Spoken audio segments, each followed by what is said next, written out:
Hi, this is just a video to give you a quick introduction of what online tutoring looks like and just to give you a bit of a feel for it.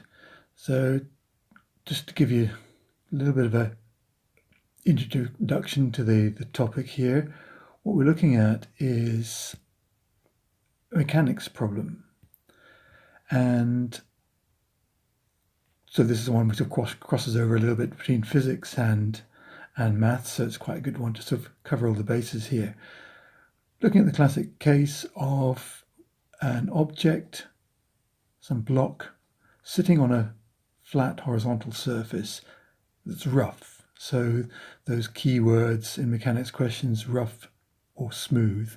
Smooth, we don't have any surface friction. With rough, we have to consider friction, and in this case there could be a friction in the horizontal direction.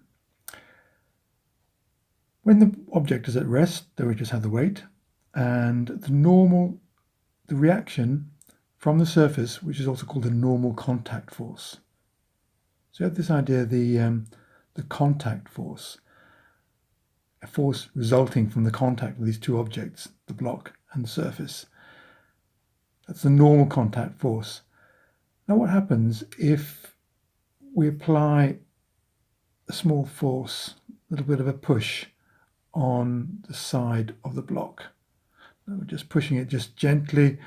And let's say it's so gentle that we don't actually manage to move it. It's quite a rough surface, and it's a wooden block, let's say. There's a decent sort of amount of friction there. But we're just pushing it gently with some external force here, F. Now what happens? With a rough surface, the contact force,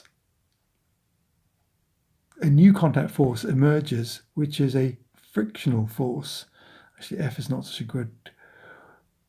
Maybe I should call that P for push. Because very often when we use the word letter F for the frictional force, that comes into play as soon as some external force tries to move this object on this rough surface. And the strange thing about frictional force is that it always reacts to the external impetus. So here we have a push and the frictional force is against it. We take the push away and the frictional force goes away. Or if we push it in the other direction, P, then suddenly the friction is in the other direction. So we have to remember with this frictional force, it always opposes the force that's trying to move the object in a certain way. So there's our F. There's a frictional force. Both the normal contact force and the friction is also another contact force. So we have the normal contact force and we have the friction contact force.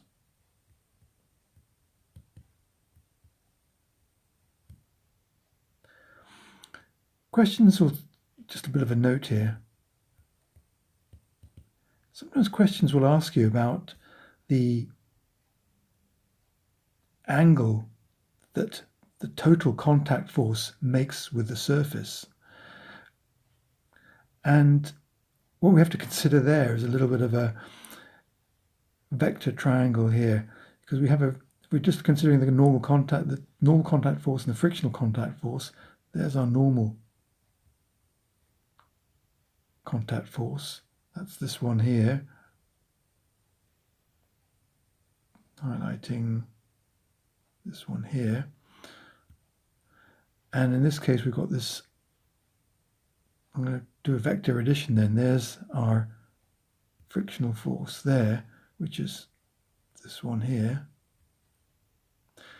So in fact, the total contact force is now at an angle to the horizontal surface.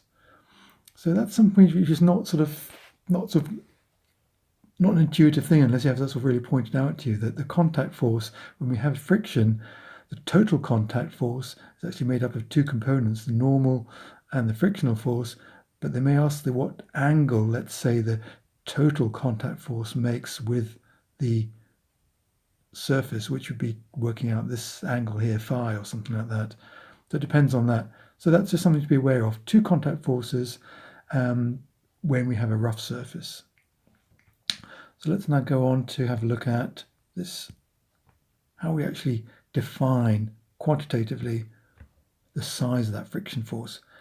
What we define as this coefficient of friction, mu, being defined as the limit of the frictional force divided by the normal force. So both of these contact forces. So it's the ratio of these two forces. The important thing about this limit is that it defines the greatest frictional force that will be produced by a given normal force for a given surface. So mu is a characteristic of the roughness of the surface. So we have to be a little bit careful, introduce a little bit of new terminology here. Strictly speaking, mu is F limit, the limiting force, sometimes just called F lim, over R. Rearranging that, we also get F lim is equal to mu R. Be very careful when you're annotating your diagrams, and don't jump to the conclusion that F, the frictional force, will always equal to mu R. That's only the case if the object is in the limiting case. In other words, it's just on the point of being of an external force pushing it, moving the object. So the friction is the sort of maximum friction. So this thing about the limiting case, this is only true, F equal to mu R is only true if the question says the object is at the point where it's just about to start sliding on some surface. Generally, F will be less than the F lim. Now let's have a look at a real problem now.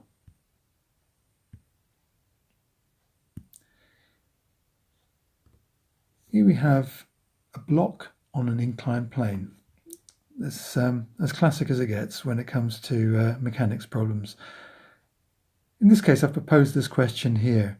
The question, show that if the block is at rest on a rough plane, and we haven't said anything about whether it's at rest in a sort of limiting case, we're just saying it is at rest. In other words, there's no unbalanced forces on it.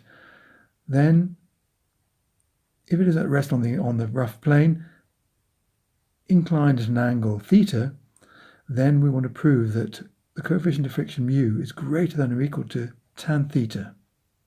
So there's our question. Let's go through our classic resolving of forces. First of all, we'll resolve perpendicular to the slope, so at right angles to the direction of the orientation of that slope. So there we have the upward force normal to the slope, R, is equal to the component of the weight that's normal to the surface, which is W cos theta. If we resolve parallel to the slope, similarly we get the frictional force being balanced by the component of the weight parallel to the surface there.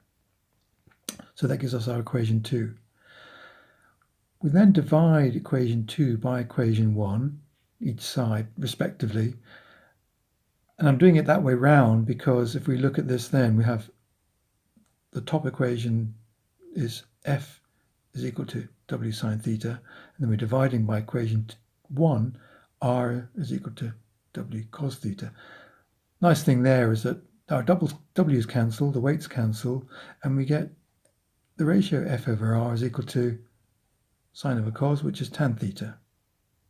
So that comes purely from resolving forces and looking at a bit of geometry. Now going back to our definition of the coefficient of friction, mu, mu is defined as the limiting friction, F lim, is equal to mu r. So the actual frictional force will always be less than or equal to that limiting, the limiting friction force. So F is less than or equal to F lim, and therefore it's less, and F lim itself is equal to mu r, so F is less than or equal to mu r. Rearranging that and dividing both sides by r, we get F over r is less than or equal to mu. But F over r we determined over here is tan theta. Therefore we see that tan theta is less than or equal to mu. Or what the question we're actually asked for is show that mu is greater than or equal to tan theta. In other words, the roughness of the slope has to be greater than the tan of the angle of the slope, which makes sense. So the bigger the slope, the bigger the tan theta, and therefore the bigger the value of mu has to be in order for the object not to slide off it. Interestingly enough, if we have a look at this, if the slope happened to be 45 degrees, tan 45 is 1. So if the slope is 45 degrees, the coefficient of friction would actually have to be 1. In other words, the friction is the same magnitude as the normal reaction R. Would have to be pretty big, pretty rough slope for that. Normally we'd expect values of mu less than 1, but you've got to remember that mu is not necessarily, it can be greater than 1 as well, which is unusual, but it is possible. It's not there's a bit of misconception sometimes that it must be less than 1. Okay, that wraps it up for a quick look at some of the details and the subtleties of looking at limiting friction and friction on rough surfaces and inclined planes. Thanks for watching. Cheers.